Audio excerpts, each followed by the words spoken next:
तो मिसाइल भी इल्म के जरिए बना लेगी, आइटम बम भी बनेगा तो इल्म के जरिए। ये मिसाइल जो छोड़े जा रहे हैं वो जाहिलों का काम नहीं है, इल्म वालों का काम है। आज जो टैंक छोड़ा जा रहा है वो जाहिलों का काम नहीं है, वो इल्म वालों का काम है। हाइड्रोजन बम जो तैयार किया जा रहा है वो जाहिलों का काम नहीं है, इल्म वाले का काम है। जो मिसाइल छोड़े जा रहे हैं, जितने हमले हो रहे हैं, ये जाहिल नहीं कर रहे हैं, ये इल्म वाले कर रहे हैं। मुस्तफा ने कहा इल्म जरूरी है, अगर इल्म तेरे पास होगा तो इल्म की बुनियाद पर दुनिया भी फतह कर लेगा और आखिरत में भी कामयाब हो जाएगा। बोलिए है कि नहीं?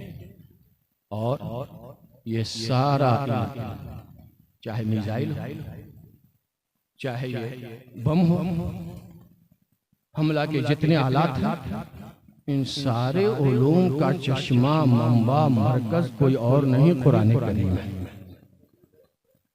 हर इल्म कुरान के अंदर मौजूद है। ये और बात है कि नुस्खा, जैसे इराक में तेल, सद्दाम के जमाने में तेल रहा ना, तेल का कुआं, उसी पे हमला हुआ ना, माल वहां फायदा को यार उठाया। मेरी दुआ है अल्लाह ताला पूरी दुनिया के मुसलमानों को बाद में, मर्दाने अरब को, अरब के नौजवानों को पहले अक्ल अता फरमाए और वो इस वक्त सूझ और बूझ तदब्बर से वो अमल करें कि वो किसी और नजरिए के साथ नहीं, जो नजरिया ईरान है उसके साथ जमा होकर के इस्लाम की बका और तहफ्फुज़ के लिए, कलमा तौहीद की बका और तहफ्फुज़ के लिए एक प्लेटफार्म पे जमा होकर अपने अरब होने का सच्चा और पक्का और रसूल के साथ वफादारी का सबूत पेश करें। है कि नहीं? जरूरत इसकी है, लेकिन हम महरूम हैं और हमारे यहाँ नादानियाँ हो रही हैं, जिसके तनाजुर में हम नाकाम होते जा रहे हैं, नामुराद होते जा रहे हैं, फेल होते हैं। हजरत अबू हुरैरा के वास्ते से रिवायत पढ़ा था, मन सलका तरीक़न यल्तमिसु फ़ीही इल्मन सहलल्लाहु तरीक़न इलल जन्नह। जो इल्म के रास्ते में निकलता है अल्लाह ताला उसके लिए जन्नत के रास्ते को आसान करता है। कमाल है, दुनिया से डायरेक्ट नबी कहां पहुंचा रहे हैं। बड़ा एजाज है नबी के कलाम में, कुरान में तो एजाज है ही, फसाहत व बलागत के इंतहा है। ऐसे ही कलाम नबवी का भी कमाल है कि उसमें भी वो फसाहत व बलागत है और वो एजाज है जिसका जवाब नहीं। मैं हैरत में पड़ा, या अल्लाह ये क्या नबी का फरमान आलीशान है। मेरे आका फरमा रहे हैं, मन सलका तरीक़न यल्तमिसु फ़ीही इल्मन सहलल्लाहु तरीक़न इलल जन्नह। जो दुनिया में इल्म के रास्ते में निकलेगा, मेरे आका फरमाते हैं अल्लाह जन्नत के रास्ते को आसान करेगा। मैं सोचने लगा कहाँ दुनिया से डायरेक्ट जन्नत की बात नबी की हो रही है। अभी कब्र हश्र दीगर उमूर की बात ही नहीं हुई, हिसाब किताब का मामला ही नहीं आया, मैदान महशर की बात नहीं हो रही है, कब्र की बात नहीं हो रही है, नकीरैन के सवाल की बात नहीं हो रही है, सवाल कब्र जवाब कब्र की बात नहीं हो रही है। दुनिया में इल्म सीख रहा है, इल्म सीखने वाले को नबी जन्नत में पहुंचा रहे हैं। फरमा रहे हैं मेरे आका सहलल्लाहु तरीक़न इलल जन्नह। गौर करने से पता चल गया, ए मेरा बंदा, ए मेरी उम्मत, ए मेरे गुलाम, ए मेरे चाहने वाले, इस हदीस की जामियत और मानवीयत को समझो। मुस्तफा ये फरमा रहे हैं जो इल्म के रास्ते में रहेगा, जो इल्म सीखेगा वो जन्नत तक जाएगा। कैसे जाएगा? कहा ऐसे चला जाएगा,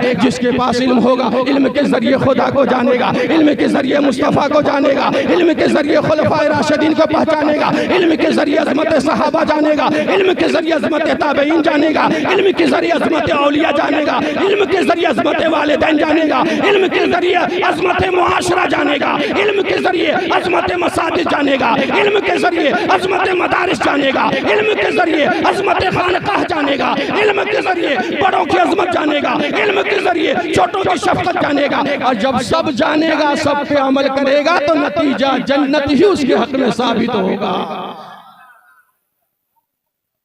इसलिए मेरे आका ने इरशाद फरमाया, मन सलका तरीक़न यल्तमिसु फ़ीही इल्मन सहलल्लाहु तरीक़न इलल जन्नह। अल्लाह ताला उसके लिए जन्नत के रास्ते को आसान फरमा। अभी आप जाएंगे, सलातो सलाम दुआ करेंगे, जाएंगे, आप भी सोएंगे, हम भी सोएंगे, लेकिन हमारे आपके सोने फर्क हो जाएगा। हमारे नबी इरशाद फरमाते हैं नौमुल आलिम इबादत, कमाल, इल्म आया तो मकाम ही बदला। मेरे आका इरशाद फरमाते हैं नौमुल आलिम इबादत, आप सोए तो सोना कहलाए, आलिम सोए तो इबादत बन जाए। और आगे इरशाद फरमाते हैं वो तनफ्फुसुहु सदका, हम और आप सांस ले तो सांस कहलाए, आलिम सांस ले तो वो सदका बन जाए। आप 10 रुपया खर्च करेंगे तो सदका है, और आलिम जीने के लिए सांस लेता है, छोड़ता है, बाहर करता है, अंदर करता है, तो वो सांस नहीं है। मेरे आका फरमाते हैं वो तनफ्फुसुहु सदका, आलिम सांस लेता है, अल्लाह उसको सदका जारिया बना देता है। और अभी जाएंगे तो आप बातचीत करेंगे, कहेंगे ऐसा जलसा था, वैसा था, ये हुआ वो हुआ, बात करेंगे, फिर सो जाएंगे। आप बात करेंगे तो बात है, और ये आलिम जाकर के बात करेंगे तो नबी कहते हैं वो मुज़ाकरतहु तस्बीह, आलिम बातचीत करे तो अल्लाह ताला उसे तस्बीह में बदल देता है। तस्बीह पढ़ने पे जो सवाब देता है, आलिम की गुफ्तगू पे अल्लाह सवाब अता फरमाता है। समझ गए? और मैदान महशर में हम गुनहगारों की शफाअत के लिए नबी तशरीफ लाएंगे, है कि नहीं? नबी की शफाअत हमें हासिल होगी इंशाअल्लाह, बोलिए इंशाअल्लाह, है कि नहीं? कितना बड़ा समा होगा, मैदान महशर है, कुल आदम की औलाद वहां पर मौजूद है, सारे अंबिया हैं, शफाअत का मामला है। तो शफाअत की दर्जा बंदी करते हुए मेरे आका के पहले कौन जमाअत शफाअत करेगी, दर्जा बंदी हो रही है। तो मेरे आका फरमाते अल अंबिया, सबसे पहले मैदान महशर में जब गुनहगारों की शफाअत की बारी आएगी और ये हुक्म दिया जाएगा कि शफाअत करे, तो वो वाहिद जमात अंबिया की जमात होगी और अंबिया शफाअत करेंगे। कौन सी जमात होगी? बोली अंबिया किराम, नबियों की जमात होगी, और सारे नबी क्या करेंगे? अपने गुनहगार उम्मत की बख्शिश चाहेंगे, और अल्लाह नबियों के चाहने पर अपनी चाहत दाखिल करेगा और जहन्नमियों को जन्नत तक भेज देगा। ठीक है ना? अब उस दर्जाबंदी में कहते हैं नबियों के बाद पूरी धरती पर आदम अलैहिस्सलाम के कुल बच्चों में कौन ऐसा होगा जो नबियों के बाद शफाअत करेगा? नबियों के बाद शफाअत, नबी शफाअत कर लेंगे। अभी मैदान महशर का समा है, शफाअत करने की मजीद जरूरत है। कौन लोग शफाअत करने के लिए मैदान में आएंगे? तो मेरे आका इरशाद फरमाते हैं अल अंबिया के बाद कहते हैं सुम्मल उलमा, फिर ये उलमा किराम होंगे जो मैदान महशर में गुनहगारों की शफाअत करते नजर आए। कौन होंगे? बोलिए। अंबिया के बाद शफाअत कौन करेंगे? उलमा। और इन्हीं उलमा को कहा गया वरसतुल अंबिया। ये उलमा चूंकि अंबिया के वारिस है ना भाई, कोई मर जाता है तो उसकी जमीन जायदाद का कोई वारिस बन जाता है, मालिक बनता है ना, है कि नहीं? समझने के लिए बातें कह रहा हूँ। तो हमारे नबी दिरहमो दीनार नहीं, इल्म की खैरात छोड़ के गए हैं, और इस इल्म की खैरात का वारिस कौन है? तो कहा यहाँ खानदानी शजरा नहीं देखा जाएगा, यहाँ ये देखा जाएगा जो भी उलूम नबुव्वत का हामिल होगा वो सब के सब वारिस अंबिया कहलाएगा। अंबिया किराम के वारिस होंगे। तो कहते अंबिया के बाद शफाअत ये उलमा करेंगे। उसके बाद दर्जाबंदी में हुजूर ने फरमाया है सुम्मा शुहदा, अल्लाहु अकबर, शहीदों का नंबर आलिमों के बाद आ रहा है। पहले शफाअत करने वाले अंबिया हैं, नंबर 2 पे शफाअत करने वाले उलमा हैं, और फिर शुहदा की जमात। इसकी जमात है शुहदाए की जमात। समझ गए? तो अल्हम्दुलिल्लाह ये आपकी बस्ती को अल्लाह की तरफ से बतौर इनाम व इकराम के बहुत सारे उलमा जो पहले से मौजूद हैं उनके साथ साथ मजीद जैसे दौलत पहले से आपके पास करोड़पति आप हैं, अल्लाह रबपति बना दे तो खुशी नहीं होगी? बोलिए ना, कोई करोड़पति हो अल्लाह रबपति बना दे तो खुशी नहीं होगी? ये लाल रुमाल वाले करें खुशी नहीं होगी? नहीं होगी? होगी ना भाई, अरे करोड़पति थे अरबपति बन गए।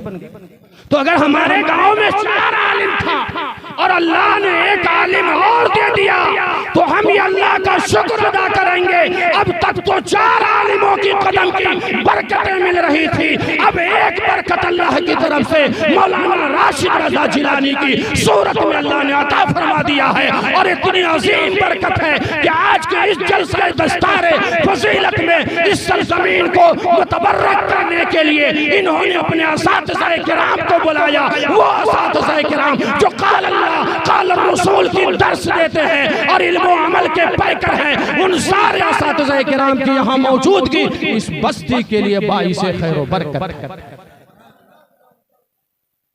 समझ गए? मेरे ख्याल से वक्त चूँकि बहुत हो चुका है, इसलिए हम अपनी गुफ्तगू क्यों नहीं यहीं पर समेट दें। 3:25 हो गए, सलातो सलाम करते हुए 4 हो जाएगा। हमारी माँ बहनें थी, उन माँ बहनों के लिए बहुत सारी बातें थी, लेकिन चूँकि वो तकरीबन जा चुकी हैं या के दुक्के हैं, उनके लिए एक बात कह दूँ। सैयदा खदीजा अल कुबरा रज़ियल्लाहु ताला अन्हा इल्म व अमल तक़वा और परहेज़गारी की वो मुजस्समा थी। इल्म भी बहुत, तक़वा, परहेज़गारी और शौहर के हुकूक की अदायगी में कमाल को पहुंची हुई थी। एक बार सैयदा खदीजा अपने शौहर, सैयदा खदीजा के शौहर का नाम बताइएगा जरा। कोई नहीं बताएंगे? बोलिए ना। हजरत मोहम्मद सल्लल्लाहु अलैहि वसल्लम, हमारे नबी, आपके नबी। हमारे नबी बाहर से तशरीफ लाए, होता है बिलउमूम जब शौहर बाहर से तशरीफ लाता है और उसके खाने पीने का टाइम टेबल होता है तो बीबियां अक्सर दस्तरखान ही लगाती, खाना खिलाती हैं। हुजूर अकरम अलैहिस्सलातु व तस्लीम बाहर से तशरीफ लाते हैं और सैयदा खदीजा अल कुबरा रज़ियल्लाहु ताला अन्हा दस्तरखान सजाती है और जैसे ही किचन में जाती है सालन लेने के लिए, अभी खदीजा किचन में है कि जिब्राइल दस्तरखान पर उतरते हैं और कहते हैं या रसूल अल्लाह, जब खदीजा खाना लेकर आ जाए तो खाना खाने से पहले पहले खदीजा को रब की तरफ से सलाम पेश फरमा दीजिए। खदीजा को रोए ज़मीन की वो खातून है जिसको रब की तरफ से सलाम आया है और खुदा ने सलाम पेश फरमाया है जिब्राइल अमीन के वास्ते से। इतनी ताबेदारी थी और हुजूर की ज़ाते मुबारका पर, इस्लाम के नाम पर ये वाहिद खातून है जिन्होंने अपना सब कुछ लुटा दिया खातून होने की सूरत में। जितनी दौलत थी सारी दौलत इस्लाम के नाम पर लुटा दिया। ये तक़वा परहेज़गारी की मुजस्समा थी खदीजतुल कुबरा सैयदा फातिमा ज़हरा रज़ियल्लाहु ताला अन्हा। दीगर और मुक़द्दस हमारी माएँ, वो सब हमारी माँ बहनों के लिए नमूने अमल है कि उन ज़ातों को देखें, उन शख्सियतों को देखें और उनके मुताबिक अमल करें तो हमारी माँ बहनों की भी इज्जत अल्लाह ताला बुलंद फरमा देगा। आयत करीमा पढ़ा था, वही क़ाल रब्बुका लिल मलाइका। पहले पारे क्या आयत है? पहला ही पारा ना हम साहब, पहला पारा। वही क़ाल रब्बुका लिल मलाइका, अल्लाह फरमाता है याद करो उस वक्त को जबकि रब ने, तुम्हारे रब ने कहा लिल मलाइका, फरिश्तों से कहा इन्नी जाइलुन फिल अर्दि खलीफा, मैं जमीन में अपना नाइब बनाने वाला हूँ। अपना जो इरादा था अल्लाह का मशीयत, उस मशीयत और इरादे का इजहार फरिश्तों के बीच में अल्लाह पहले फरमा रहा है कि मैं ये करने वाला हूँ। एक मनसूबा होता है कि नहीं? अल्लाह ताला का जो इरादा है उस इरादे का इजहार फरिश्तों के बीच में वो कर रहा है। इन्नी जाइलुन फिल अर्दि खलीफा, ए फरिश्तों मैं जमीन में अपना खलीफा बनाने वाला हूँ। कालू अतजालो फीहा मैं युफ्सिदु फीहा, फरिश्ते कहने लगे ये अल्लाह क्या उसको अपना खलीफा बनाएगा जो जमीन में फसाद मचाएगा, वयस्फिकु दिमा, खून रेजिया करेगा, वनहनु नुसब्बिहु बिहम्दिही, रही बात तेरी इबादत की, तस्बीह और तहलील के लिए तो हम काफी हैं। नहनु नुसब्बिहु बिहम्दिका व नुक़द्दिसु लक, हम तेरी तस्बीह भी बयान करते हैं और तेरी तक़दीस भी बयान करते हैं। रब की तरफ से जवाब आया काला इन्नी आलमु मा ला तालमून, बस इतनी जानो कि जो मैं जानता हूँ वो तुम नहीं जानते, जो मैं जानता हूँ वो तुम नहीं जानते। फरिश्तों की बात जमात रुकू में है तो रुकू में है, सजदे में है तो सजदे में, क़याम में है तो क़याम। ये नूरी फरिश्तों का आलम है। सजदे में है तो सजदे में, बाज क़याम में, बाज रुकू में, बाज कायदे की हालत में। इन फरिश्तों की ये हालत है। और तस्बीह व तहलील का तो मत पूछो, ख्वाहिश नफ्स तो है ही नहीं। वहाँ हर लम्हा हर आन जिक्र खुदा है। अल्लाह के जिक्र में, तस्बीह में मसरूफ है फरिश्ते। फरिश्ते कहते हैं नहनु नुसब्बिहु बिहम्दिका व नुक़द्दिसु लका, हम तेरी तस्बीह बयान करते हैं, तेरी तक़दीस बयान करते हैं, हम ही को खलीफा क्यों नहीं बना देते। ये बात छुपी हुई थी अंदर में, उस अंदर की बात को मुफस्सिरीन निकालते हैं। गोया फरिश्ते ये कहना चाह रहे थे, ए अल्लाह जब अपना नाइब बनाना ही चाह रहा है तो जमीन पर ए अल्लाह अपना खलीफा आदम को नहीं, इंसानों को नहीं, हम फरिश्तों को बना, क्योंकि हम फरिश्ते फितनों फसाद नहीं करेंगे, तस्बीह व तहलील में मसरूफ रहेंगे। रब ने फरमाया इन्नी आलम व माला तालमून, जो मैं जानता हूँ वो तुम नहीं जानते। फिर अदालत के तनाजुर में फैसला दिखाया ताकि फरिश्तों का एतराज खुलकर सामने आए और वो जवाब भी समझ में आए, अल्लाह की हिकमत भी समझ में आ जाए। किन हिकमतों के तनाजुर में अल्लाह आदम को अपना खलीफा, इंसान को अपना खलीफा बनाने जा रहा है। अल्लाह ने फरमाया चलो अब इंसाफ के तनाजुर को देखो, जिसके पास इल्म ज्यादा होगा वही तो खलीफा बनेगा। निजाम चलाने के लिए, निजाम आलम को दुरुस्त करने के लिए किसी मुल्क का बादशाह वो बनेगा जो पढ़ा लिखा होगा, समझा बूझा होगा। जब समझेगा वही तो मुल्क सही चलाएगा। किसी पागल को लगा दो, किसी मजनू को लगा दो, किसी जाहिल को लगा दो, किसी अजहल को हाकिम बना दो, मुल्क का निजाम बिगड़ेगा कि सुधरेगा बताओ? नहीं। कहा यह गया कि निजाम चाहे घर का हो, चाहे निजाम चाहे बस्ती का हो, निजाम चाहे शहर का हो, निजाम चाहे मुल्क का हो, निजाम चाहे आलमी पैमाने का हो, हर निजाम को चलाने के लिए इल्म की जरूरत है। किसकी जरूरत है? इल्म की जरूरत। अल्लाह ने कहा अब अपना अपना इल्म दिखाओ, अपना अपना, जिसके पास इल्म होगा फैसला उसी का। फिर एक अदालत लग गई। जब अभी हम और आप बने नहीं थे, हमारे अब्बू भी नहीं बने थे। हमारे और आपके पहले अब्बू कौन है? बोलिए सैयदना आदम अलैहिस्सलाम, हजरत आदम अलैहिस्सलाम, वो भी नहीं बने थे। अल्लाह तो अपना इरादा जाहिर कर रहा है ना, उस इरादे के इजहार में एतराज हो रहा है। उसको बनाएगा जो फसाद मचाएगा, जंग करेगा, कत्ल क़िताल करेगा, फितनो फसाद करेगा, उसे बनाएगा खलीफा। नहनु नुसब्बिहु बिहम्दिका व नुक़द्दिसु लक, हम तेरी तस्बीह बयान करते हैं, तक़दीस बयान करते हैं, हम ही को क्यों नहीं बनाएगा? कहा अब इल्म दिखाओ अपना अपना। आगे इरशाद वो अल्लमा आदम अल अस्मा कुल्लहा, अल्लाह ने आदम अलैहिस्सलाम को कुल अस्मा सिखा दी। अल्लाह ने आदम अलैहिस्सलाम को कुल अशिया के अस्मा और कुल अशिया की हकीकतों से आशना फरमा दिया। सुम्मा अरादहुम अलल मलाइका, फिर उन्हीं को पेश किया फरिश्तों पर। फरिश्तों से पूछा तुम बताओ। फरिश्तों ने कहा क़ालू सुब्हानका ला इल्मा लना इल्ला मा अल्लमतना। फरिश्तों ने कहा अल्लाह मेरे पास उतनी इल्म है जितना तूने सिखाया, मेरे पास कोई इल्म नहीं है। अपनी आजिज़ी का इजहार किया। आदम से कहा जरा तुम बताओ, अपने बाप की अजमत के नाम पर सुभान अल्लाह बोलो। पहले अपने बाप का इल्म देखो। इसलिए आदम की औलादो, अगर तुम जाहिल बनते हो तो बाप की विरासत के साथ ये जुल्म हो रहा है। तेरा बाप जाहिल नहीं था, अव्वल जो बाप है आदम, उस आदम के इल्म का आलम ये था कि आदम अलैहिस्सलाम ने तमाम अशिया के नाम भी बताए, हकीकतों को बताया। यहाँ तक कि मुफस्सिरीन कहते हैं डोई का नाम बताया, चमचे का नाम बताया कि एक चमचा होगा जिससे मेरी औलादे दाल निकालेंगी और उससे खाएंगी, एक डोई होगी जिसके जरिए दाल को घोटेगी। तमाम अशिया को बताया भी और उसकी हकीकतों को बताया। अल्लाह ने कहा बताओ इल्म तेरे पास ज्यादा है कि आदम के पास ज्यादा?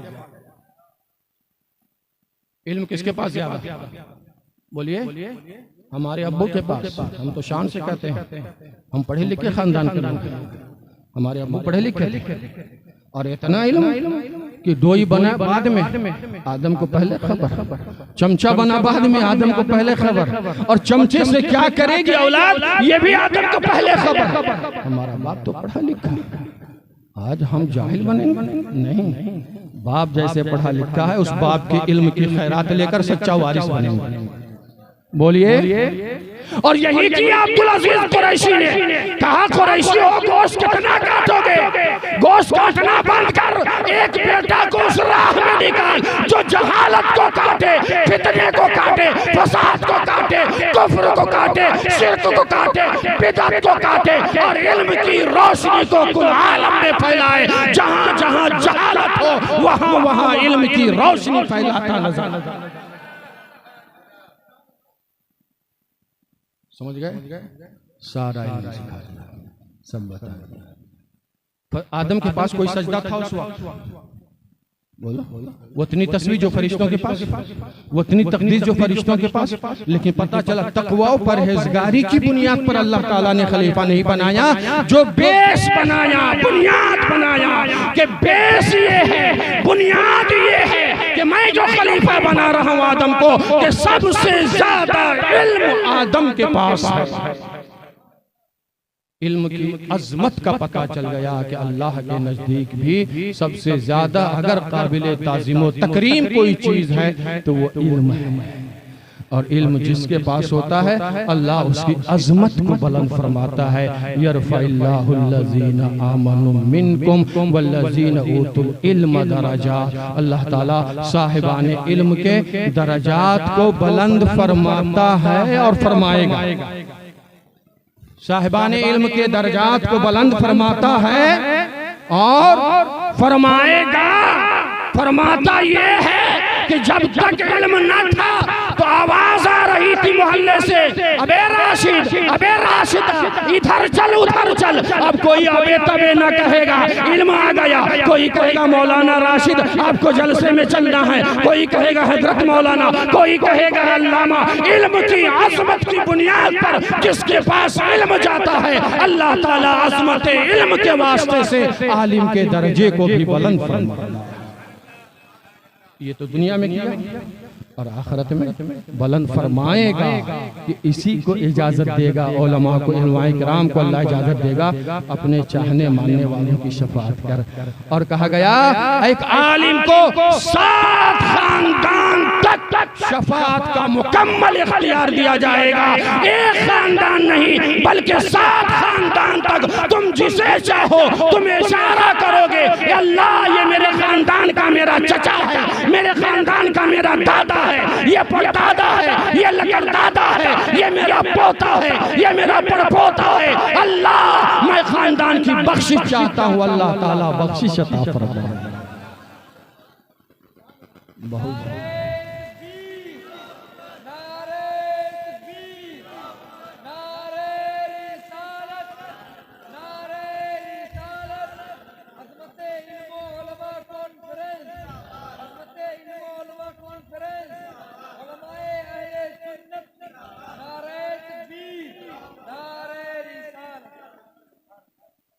आखिरी बात कर लूं, थोड़ी सी बोलिए, कर लूं आखिरी बात। इल्म से आप जो समझ रहे हैं थोड़ी उसको क्लियर करना चाहता हूं। इल्म से का मतलब सिर्फ दीन का ही इल्म नहीं है। इल्म का मतलब है दीन का भी इल्म और दुनिया का भी। इल्म का क्या मतलब है?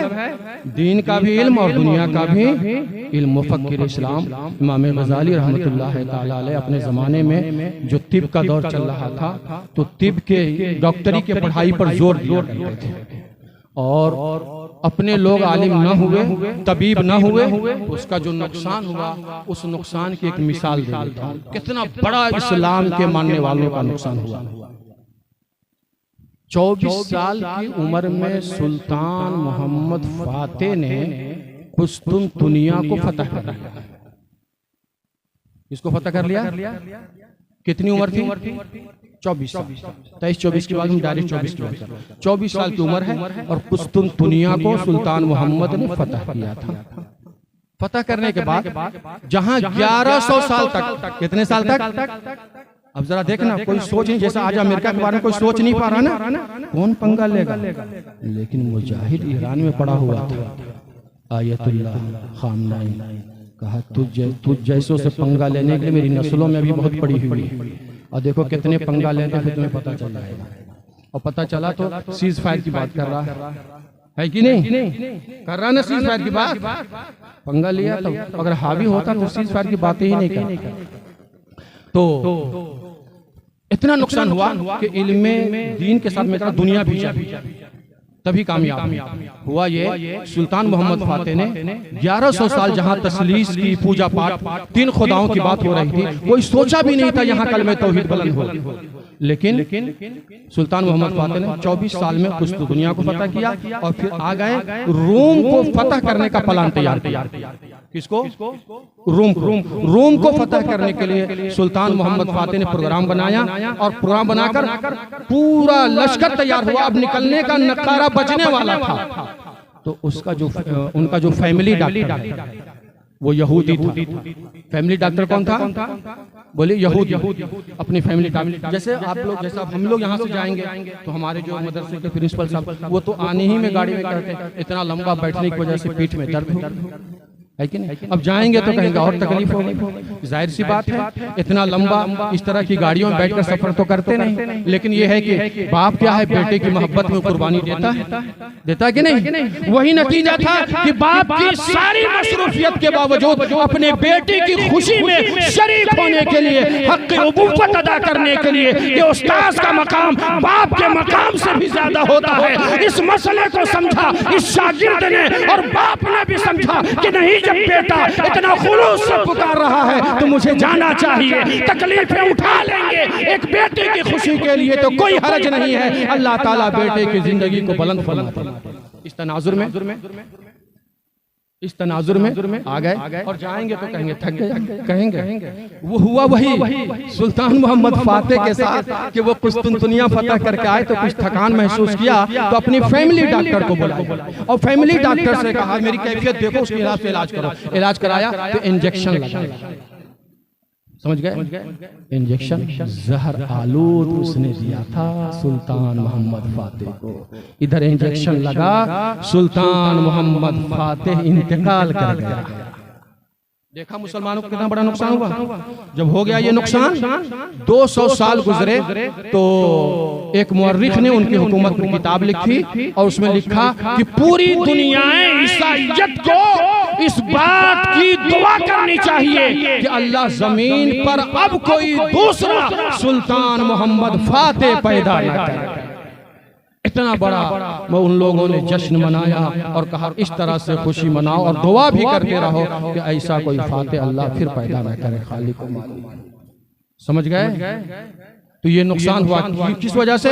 कि चूंकि इल्म तिब डॉक्टरी का इल्म हमारे पास न था और खुद मेरे पैगंबर ने सहाबा को हुक्म दिया था इब्रानी जबान सीखो, सुरियानी जबान सीखो। हुजूर के इस हुक्म से नतीजा निकला कि जिस दौर में इब्रानी जबान की जरूरत थी उस दौर में इब्रानी जबान सीखने का हुक्म था, जिस दौर में सुरियानी जबान की जरूरत थी सुरियानी जबान सीखने का हुक्म दिया। मुझे कहने दो, आज का दौर अंग्रेजी जबान का दौर है। कहता ये हूँ कि इस्लाम तुझे हुक्म देता है अंग्रेजी सीखो, इस्लाम तुझे हुक्म देता है हिंदी सीखो, इस्लाम तुझे हुक्म देता है संस्कृत सीखो, इस्लाम तुझे हुक्म देता है फ्रांसीसी सीखो। जितनी जबान को सीखे रहोगे, जिस जबान में हमला होगा उसी जबान में मुकाबला होगा, और सीखोगे नहीं तो कहां से मुकाबला होगा। वमा तौफीकी इल्ला बिल्लाह अस्तगफिरुल्लाह रब्बी मिन कुल्ली ज़ंबिन अज़नबतुहु व अतूबु इलैहि। खड़े होइए, सलातो सलाम। रुक जाइए, 4 शेर पढ़ रहे हैं।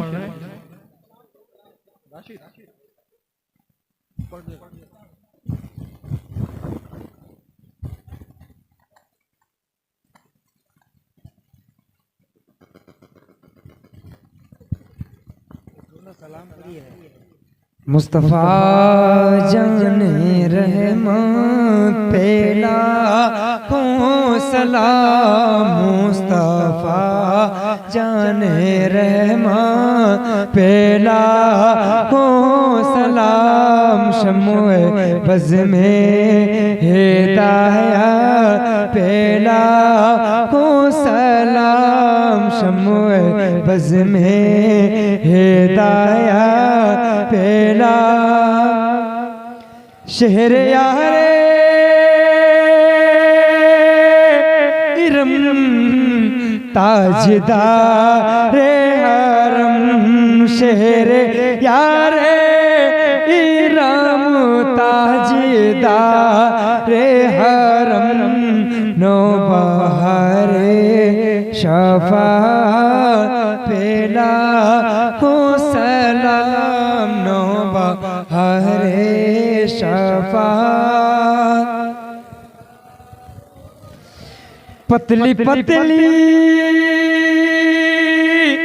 गुले कुद्स की पतियाँ, पतली पतली गुले कुद्स की पतियाँ, उन लबों की नज़ाकत पेला हो सलाम, उन लबों की नज़ाकत पेला।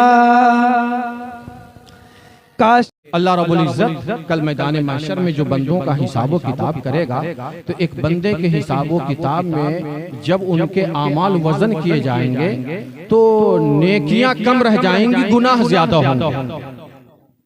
नेकियां कम और गुनाह ज्यादा। रब का फैसला होगा, इसे जहन्नम में ले जाओ।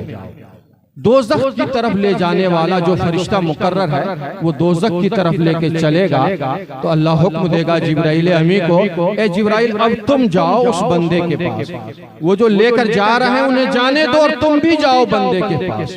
हजरत जिब्राइल अमी जाएंगे और अल्लाह के हुक्म से अल्लाह फरमाएगा जाकर ये कहना, क्या तुम्हें पूरी जिंदगी में किसी आलिम से कभी मुलाकात हो गई थी?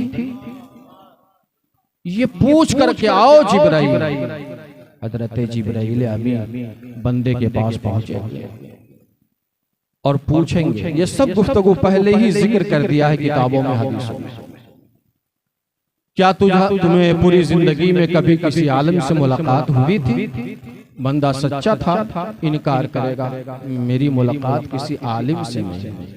जिब्राइल आकर रब की बारगाह में ये बात पेश करेंगे, अल्लाह बंदा कह रहा है कि मेरी मुलाकात कभी भी किसी आलिम से नहीं। अल्लाह फरमाएगा, ए जिब्राइल दोबारा जाओ, उससे ये पूछो क्या कभी किसी आलिम के दस्तरखान पे बैठकर खाना भी खाया था? जिब्राइल अब तुम दोबारा जाओ, वो दोज़ख की तरफ बंदा जा रहा है, दोज़ख की तरफ ले जाने वाले फरिश्ते अपने अमल को अंजाम दे रहे हैं, और जिब्राइल दूसरी बार पहुंच गए अभी राह में। कहा, ये बताओ कभी आलिम के दस्तरखान पे बैठकर खाना खाने का मौका तुझे मिला था? तो वो बंदा सच्चा होगा, वहां झूठ बोलने का तो मतलब ही नहीं निकलता है। बंदा सच सच कहेगा, ए जिब्राइल मेरे रब से कहो कि कभी भी ऐसा मौका ही न मिला कि मैं आलिम के साथ दस्तरखान पे बैठ करके खाना खाऊं।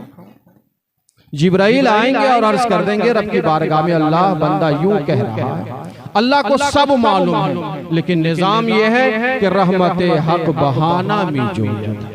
अल्लाह की रहमत बंदों को बख्शने के लिए बहाने को ढूंढे।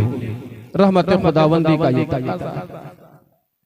जब जिब्राइल आ जाएंगे ये बात पेश करेंगे, कहेंगे जिब्राइल एक बार और जाओ और उस बंदे से ये पूछो, क्या जिंदगी में कभी किसी ऐसे इंसान से उसका ताल्लुक रहा है जिस इंसान का ताल्लुक किसी आलिम से रहा हो? बात समझ में आ रही? जिब्राइल आकर अब ये कहेंगे आखिरी बार में कि बंदा चलो कुछ न हुआ, तुम्हारा ताल्लुक लगाओ किसी ऐसे बंदे से रहा जिस बंदे का ताल्लुक किसी आलिम से रहा हो। ए जिब्राइल ये पूछ करके आओ उस बंदे से। जब जिब्राइल वहां पहुंचेंगे और उस बंदे से मालूम करेंगे तो बंदा कहेगा, हाँ जिब्राइल मेरा एक ताल्लुक ऐसे बंदे से था, किसी आलिम से मेरा ताल्लुक तो ना था, लेकिन एक ऐसे बंदे से था जिस बंदे का ताल्लुक एक आलिम दीन से था। तो रब फरमाएगा जिब्राइल गवाह हो जाओ और उस बंदे को वापस लाओ। एक आलिम से ताल्लुक की बुनियाद पर उस जहन्नमी को मैं जन्नती होने का फैसला फरमा रहा हूं।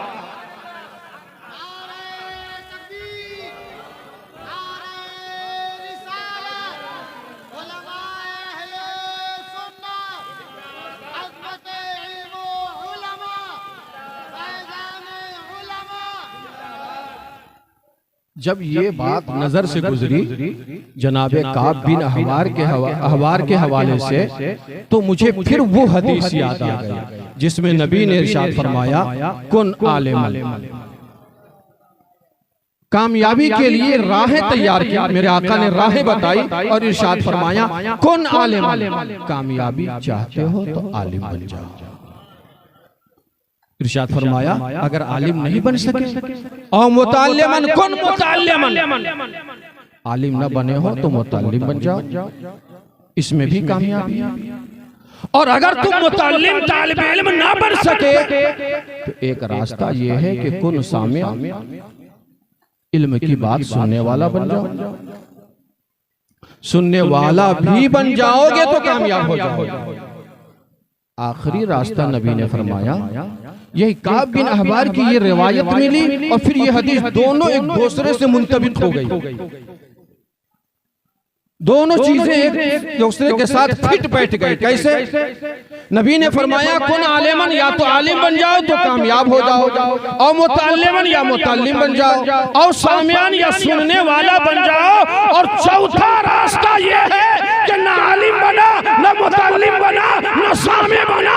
मुस्तफा फरमाते हैं कुन मुहिब्बन, आलिम से मोहब्बत करने वाला बन जाओ। आलिम से मोहब्बत करोगे, इस मोहब्बत की बुनियाद पर अल्लाह तुम्हें बख्शिश अता फरमाए।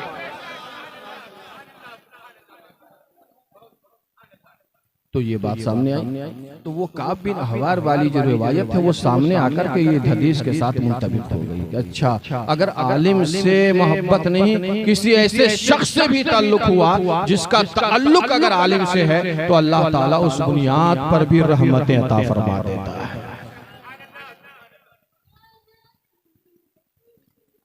और जब फैसला आखिरी हो रहा होगा जन्नत और जहन्नम का, उस वक्त 4 मेंबर को अल्लाह ताला पहले जन्नत में जाने के लिए हाजिर करवाएगा। कितने मेंबर को? 4 शख्स को जन्नत में पहले जाने की इजाजत रब की तरफ से हुक्म हो जाएगा, और हुक्म होगा फरिश्तों को इन 4 को जन्नत के दरवाजे पे ले जाओ, इन्हें पहले जन्नत में जाने जाओ। वो 4 मेंबर कौन होंगे? कहते ये है, एक मेंबर शहीद होगा। कौन होगा? शहीद, राह खुदा में जो जान देते। ठीक है। दूसरा मेंबर कौन होगा? कहते हैं दूसरा मेंबर सखी होगा। कौन होगा? सखावत करने वाले, जैसा कि अभी आप मुजाहरा कर रहे थे। ठीक है, सखावत करने वाले। और एक मेंबर कौन होगा? कहते हैं हज मबरूर की सआदत पाने वाले हाजी। कितने हो गए? आप गिनती सही बताइएगा, क्योंकि हम प्राइमरी में स्कूल में पढ़े ही नहीं। डायरेक्ट अब्बू ने जो है मदरसे में डाला, और उस जमाने में क्या है, मदरसों में ये सब हिसाबो किताब का मामला भी नहीं था। ठीक है ना? तो गिनती देखिएगा कहीं गलती ना होने पाए। 4 मेंबर को अल्लाह पहले जन्नत में दाखिल करेगा, कहेगा हुक्म है दरवाजे को करीब करो। 4 मेंबर क्या बताया था? बोलिए, इतना जल्दी भूलेंगे आप? शहीद, सखी, हाजी और एक आलिम को हाजिर करेगा। कितने हो गए? फिर आप बोलिए, शहीद, सखी, हाजी, आलिम। 4 मेंबर को हुक्म देगा, रब की तरफ से हुक्म होगा, क्योंकि वो खालिक व मालिक वो फैसला फरमाएगा। इन 4 को पहले जन्नत में जाने की इजाजत है, इन्हें कहो जाए। 4 मेंबर जन्नत के दरवाजे पे खड़े हो जाएंगे। अब मामला यहाँ पे उलझेगा कि 4 मेंबर इस बात पे आपस में झगड़ रहे होंगे कि जन्नत का दरवाजा जैसे खोले तो पहले मैं जाऊं, वो कहेगा पहले मैं जाऊं, वो चाहेगा पहले मैं जाऊं। और अल्लाह का हुक्म है कि 4 को पहले जन्नत में जाने।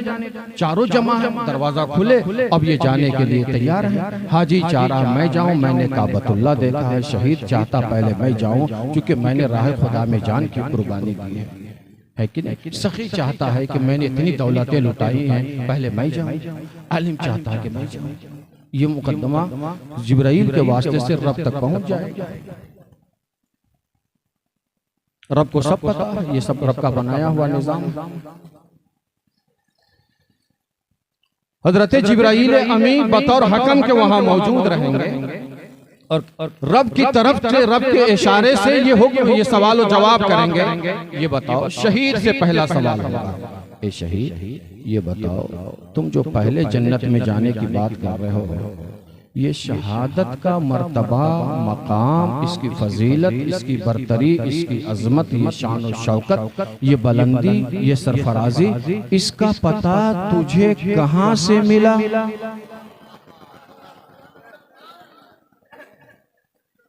और कहां से मिला और किसने दिया? जज के सामने होते हैं ना सब दावेदार, तो जज क्या है, एक एक के वकील से सवाल करता है और वकील से जरह करता है और सबके पॉइंट को वो जज नोट करता है, फिर आखिर में फैसला सादिर करता है। अब जिब्राईल अमी है, 4 मेंबर का मुकद्दमा है, वो भी आखिरी मुकद्दमा है जन्नत का, ठीक है ना। तो शहीद से जब ये सवाल होगा तो शहीद ये कहेगा, ए जिब्राईल अमी, शहादत के सारे मरातिब, मकाम और फजीलतें, बरकतें, रहमतें, इस सब का पता मुझे कुरान से मिला और आलिम के जरिए मिला।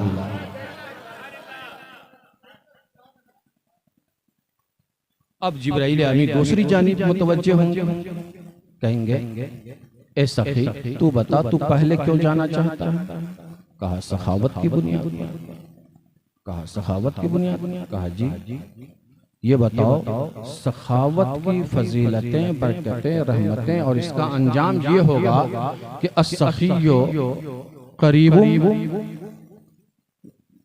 करीबु मिनल जन्नह। ठीक है, अब तफसील है, बस इतने समझ। तो ये सब पता तुम्हें किसने दिया? तो सखी कहेगा, रात के 3 बजे गुफ्तगू सही हो रही है, शांतिपूर्वक, क्योंकि रात के जब 3 बज जाए तो धीरे धीरे बात करो ताकि आवाज दूर तक न जाए, कि नहीं, इसलिए धीमी सी गुफ्तगू कर रहा हूं। 12 और 11 का वक्त है नहीं, 3 बजे का वक्त है। तो सवाल किससे हुआ? अब सखी से। ये मकाम और मर्तबा, ये फजीलतें, बरकतें, रहमतों का इल्म तुझे कहां से हुआ और कैसे हुआ? सखी जवाब देगा, ए जिब्राईल अमी, इस सब का पता कुरान और हदीस की रोशनी में हमें एक आलिम ने दिया था। किसके जरिए पता चला? आलिम के जरिए। अब जिब्राईल पॉइंट सब नोट कर रहे हैं, वो अभी एक एक से जरह कर रहे हैं। अदालत लग गई हुई है और जज बन के वहां मौजूद है, जज बनाया है रब ने। जाओ इन चारों का मुकद्दमा सुलझाओ, एक एक से सवाल कर लो, फैसला खुद ब खुद हो जाए। अब सवाल किससे होने लगा? हाजी से। ए हाजी, तुम जन्नत में पहले जाना चाहते हो, किस बुनियाद पर? कहा हज की बुनियाद पर। कहा हज के बारे में, हज के फराइज, अरकान, वाजिबात, दिगर और उमूर, इस सब का पता तुझे किसने दिया था? बोलिए जवाब क्या दिया होगा हाजी? आप बोलिए। अब गुफ्तगू के कुछ अंदाज ऐसे होते हैं कि जवाब कोई क्या देगा वो दूसरा बोल सकता है। हाजी से जब ये सवाल हुआ, हज का ये मकाम और मर्तबा, ये फजीलतें, बरकतें, रहमतें, इस सब का इल्म तुझे किसने दिया था जब जाकर तू हज किया था? तो हाजी क्या जवाब दिया होगा? बोलिए ना। आलिम। आलिम ही तो बताता है, कोई तो बताता थोड़ा थोड़ा। तो हाजी ने जवाब दिया आलिम। अब जज ने सबके पॉइंट को नोट करके अब फैसला सुनाया। अब क्या सुनाया जा रहा है? रात के कभी कभी इमरजेंसी सूरत में अदालतें खोली जाती हैं, जब मुल्क के निजाम तहबाला हो जाए और मामला अदालत उस्मा पे अटक जाए, यानी ये कि रात के 3 बजे अगर भारत को जरूरत पेश आ जाए कि सुप्रीम कोर्ट का दरवाजा खोला जाए और जज को बैठाया जाए, वकला हाजिर किए जाए, तो हाई कोर्ट और सुप्रीम कोर्ट के सारे जज हुकूमत के एक इशारे पर रात के 3 बजे अदालत उस्मा में बैठेंगे और अपनी मालूमात की रोशनी में मुल्क के निजाम के बारे में सही फैसला साबित करेंगे। इमरजेंसी कैफियत में। किस कैफियत में? इमरजेंसी। वहां इमरजेंसी कैफियत हो गई, अदालत लग गई। अब जज का फैसला आ रहा है। जिब्राइल अमी फैसला सादिर करते हुए कहते हैं सबसे पहले जन्नत में आलिम जाएगा।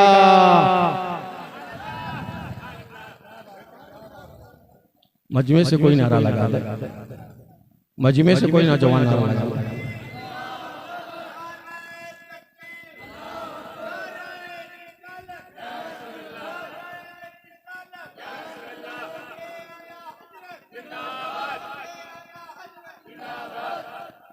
सबसे पहले जन्नत में कौन जाएगा? ये फैसला वहां हो रहा है जन्नत के दरवाजे पर। फैसला आ गया जिब्राइल अमी की तरफ से। अब जब फैसला आ गया तो अब उसके मुताबिक ही तो अमल होगा।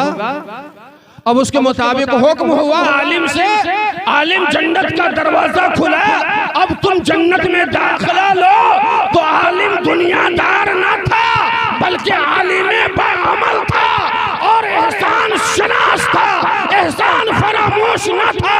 अब आलिम जन्नत के दरवाजे पर कहेगा ए अल्लाह मैं जरूर आलिम बना और तेरा फैसला आ गया है, पहले मैं जन्नत में जाऊं, लेकिन ए खुदा मेरा ज़मीर मेरा दिल कहता है कि अगर सखी की सखावत ना होती और मदरसा ना चलता, मदरसा कायम ना होते, मदरसे में तालीम ना होती, एक मालदार अपनी दौलत ना देता तो मदरसा ना चलता, एक सखी अपनी सखावत ना करता तो मदरसे का निजाम ना चलता।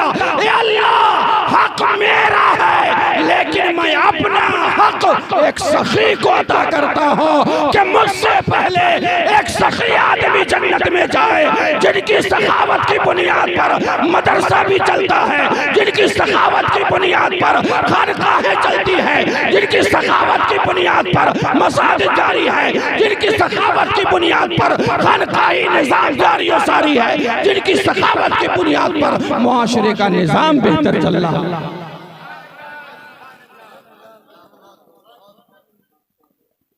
ये एहसान शनास आलिम कहेगा।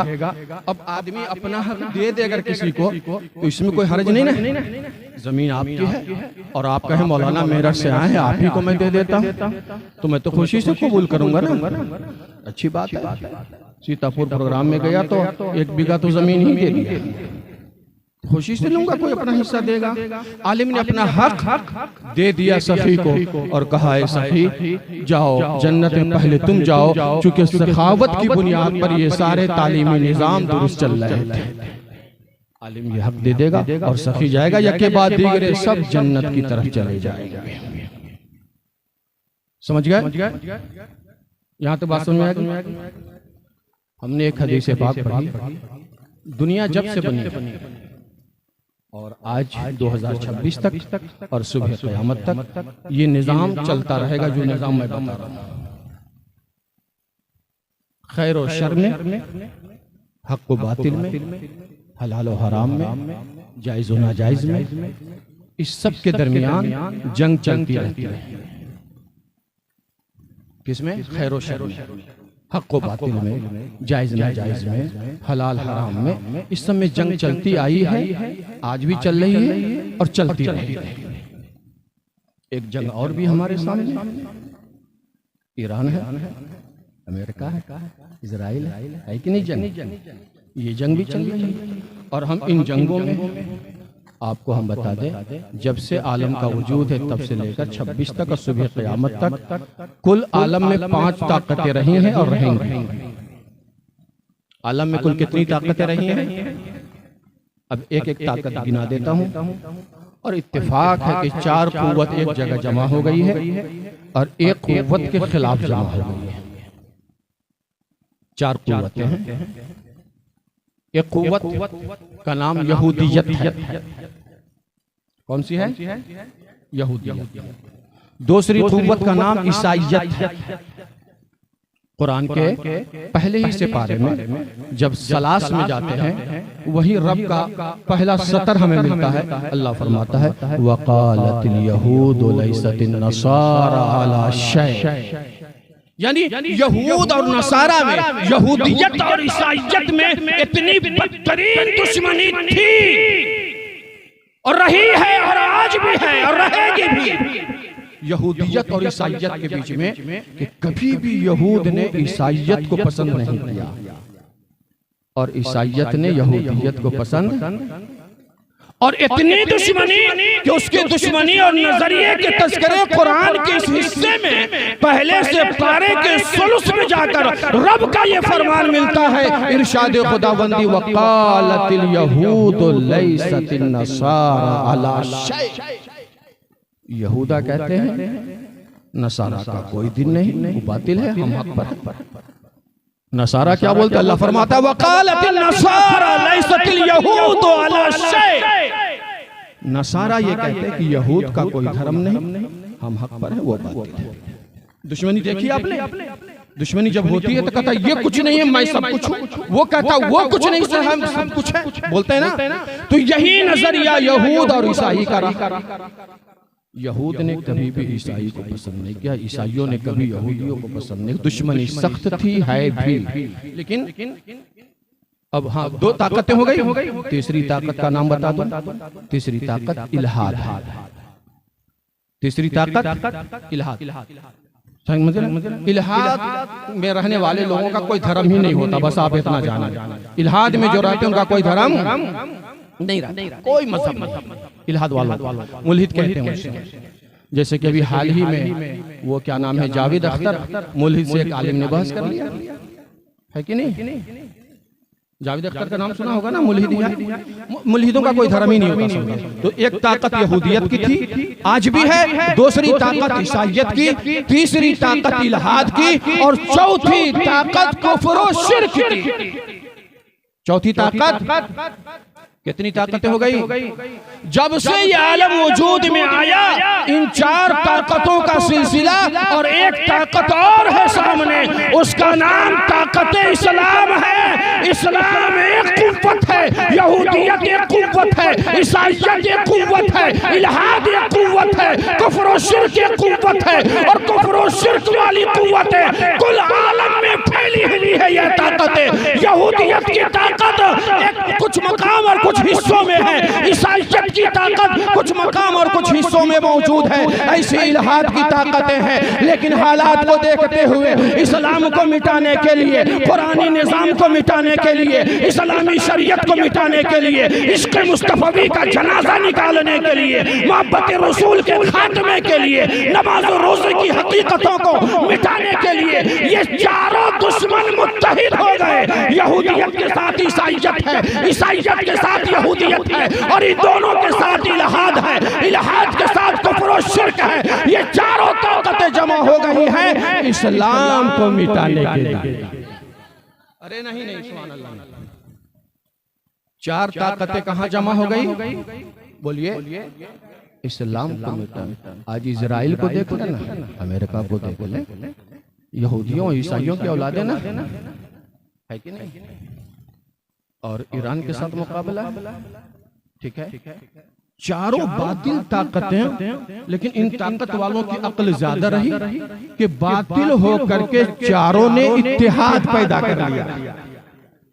देखो बातिल है ना, बोलिए ना, हाँ बातिल है भाई। यहूदियत बातिल, ईसाइयत बातिल, इल्हाद बातिल, कुफ्र और शिर्क बातिल, लेकिन अहले बातिल की अकल इतनी बढ़ी कि हालात ज़माना देखते हुए यहूदियत के साथ ईसाइयत, ईसाइयत के साथ यहूदियत, इल्हाद और कुफ्र और शिर्क सब जमा हो गए कि हम सब मिलकर इस्लाम मिटाएंगे, हम सब मिलकर मुसलमान मिटाएंगे। जहाँ जहाँ भी कलमा तैयबा का वजूद है, चाहे वो ईरान होगा, ईरान मिटाएंगे, चाहे वो फलस्तीन होगा, फलस्तीन मिटाएंगे, चाहे वो इराक होगा, इराक मिटाएंगे, चाहे वो बगदाद होगा, बगदाद मिटाएंगे, चाहे वो अंदलुस होगा, अंदलुस मिटाएंगे, चाहे वो स्पेन होगा, स्पेन मिटाएंगे, चाहे वो मिस्र होगा, मिस्र मिटाएंगे, चाहे वो पाकिस्तान होगा, पाकिस्तान मिटाएंगे। जहां भी कलमा तैयबा का वजूद है, हम चारों मिलकर के इस्लाम और मुसलमानों का खात्मा करेंगे।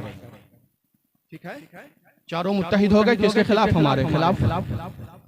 ऐ काश कलमा पढ़ने वाले मुत्तहिद हो जाते।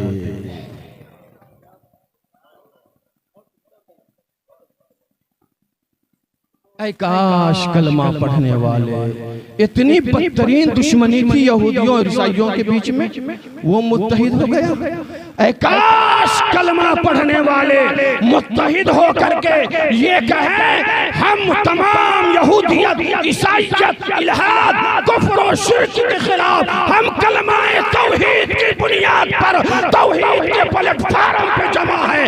कलमा पढ़ने वाले को जहां भी हमला किया जाएगा, मिटाया जाएगा। हम मुसलमान एक प्लेटफार्म पे जमा होकर कुफ्र और शिर्क का मुकाबला करने के लिए तैयार हैं।